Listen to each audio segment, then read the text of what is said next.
Are you moving to Madrid and you're wondering about how much it costs to live here? Well, in this video, I'm going to tell you all you need to know about the cost of living right here in Madrid, Spain. So stay tuned.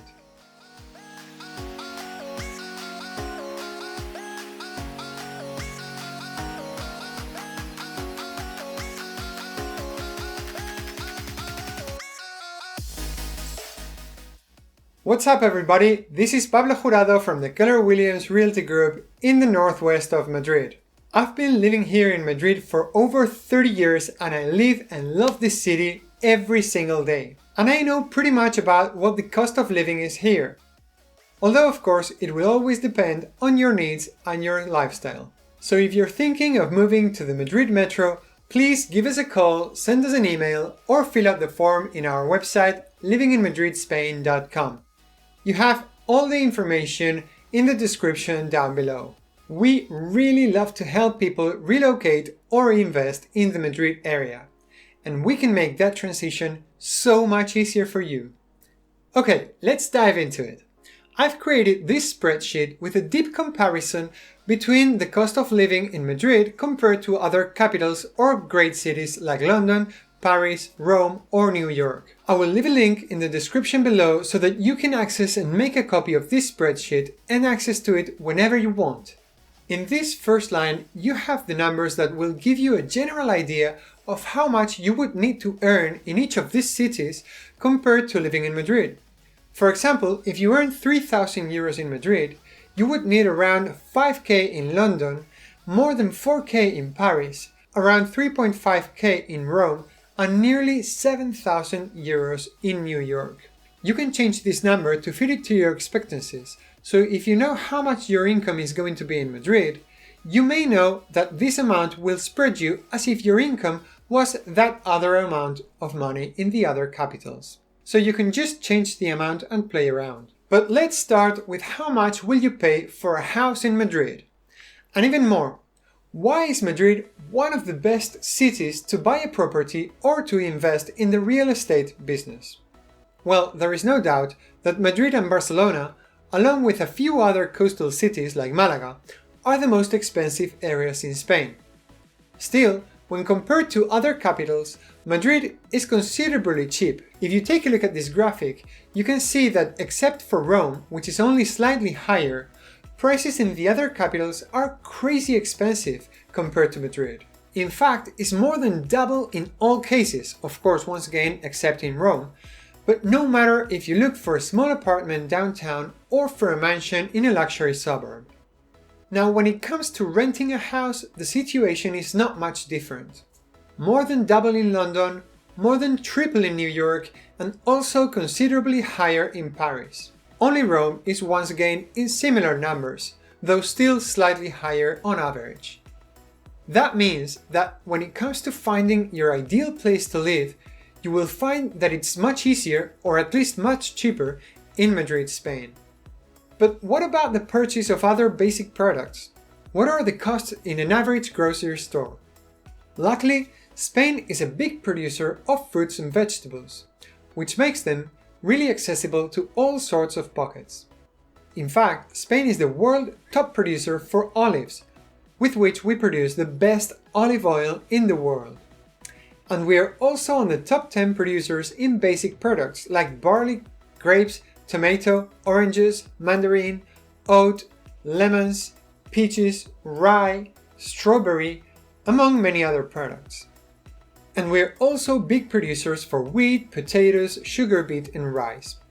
That's why you will find that making your weekly purchase in a grocery store is really affordable. Specifically, it's 40% cheaper than the average in other European capitals and nearly half of what you would spend in the US. But let's say you want to go out. You want to have a nice dinner at a restaurant or have a beer with some friends. In this area, we are at the same prices as Rome, for example, but still much more affordable than London, Paris or New York. Of course, we're not talking about going to a Michelin restaurant. We're talking about normal restaurants, from the fast food chains to more mid-range restaurants or having a coffee or a beer. In fact, something very popular in Madrid, well in the whole Spain really, but also here, is going out to have tapas and cañas. Cañas are small beers that usually cost around 2 to 3 euros, and they are served with a tapa, which is a small portion of food that you don't usually choose, and it's included in the price. So with 2 or 3 cañas you have eaten and you have spent less than 10 euros. Still, you should be aware that Spaniards, and people in Madrid are not an exception, really like to go out. We love to live our life, and it's not rare to see people going out for a caña or two with their work fellows after work 2 or 3 days a week. So, even if it's nice and cheap, if you're a lively person and like going out, you better watch out for your pocket in this area. Now, many people live quite far from their work, having to travel every day from one district to another, or even from the suburbs to the center, just like in any other city. Luckily, Madrid has one of the best public transportation networks in the world, and it's one of the cheapest too. First of all, we have the metro, a 294-kilometer underground network, which makes Metro de Madrid the 13th largest network behind the New York or London subways, but it also has 302 stations, which makes it the 5th network in the world in number of stations, only behind London, New York, Shanghai and Paris. The metro runs mainly through the Madrid city's districts, but in the last 2 decades it has grown a lot, and now it also connects with some suburbs. Also in Madrid downtown we have a wide network of local buses with more than 2,000 units organized in 220 lines, 28 of which are night buses. And last but not least, we have the commuter train network, which runs along 370 kilometers of railways, with 89 stations in total, which together with the intercity buses connects Madrid's downtown with the main suburbs in the rest of the region. As for prices, except for the monthly pass in Rome, the rest of the public transportation costs are on average 40% higher in the other cities of this comparison. So we could say that we have a modern, wide and affordable public transport in Madrid. Let's talk now about healthcare. In Spain, we have what we call Social Security Service, which is a universal and free healthcare service that covers practically any health issue that you can think of. Sounds great, doesn't it? Well, actually, it is great in most cases, but not all. You must be aware that some specialties are not covered by the Social Security Service, like dental care, chiropody, ophthalmology or plastic surgery and other forms of aesthetic medicine. Anyway, many people choose to have a private health insurance plan, which might not make a difference in serious medical interventions, but in regular medical consultations, they have in general shorter waiting times than in public health. So, if you opt to have a healthcare insurance, the main insurance companies are present in Spain, and their average costs are between 40 to 60 euros for a 40-year-old person. And obviously, the younger you are, the less you pay, and vice versa. Before we finish this video, I want you to take a look at other living costs that either are not so much cheaper compared to other cities, or they're not for everybody, like childcare. So, as you can see in this graphic, for basic utility services like electricity, heating, cooling, water, or garbage, prices in Madrid are very similar to other European cities, and higher than in the US. Also, internet connection is more expensive in Spain than in most European countries. In sports facilities, we have very similar prices as the rest of the European countries, but in cinema and museum tickets, prices are also considerably lower than most countries, except Rome maybe. In childcare, we see once again that prices are very similar to Rome and Paris, and very affordable when compared to London or New York. And what about clothing? Is it cheaper in Madrid too?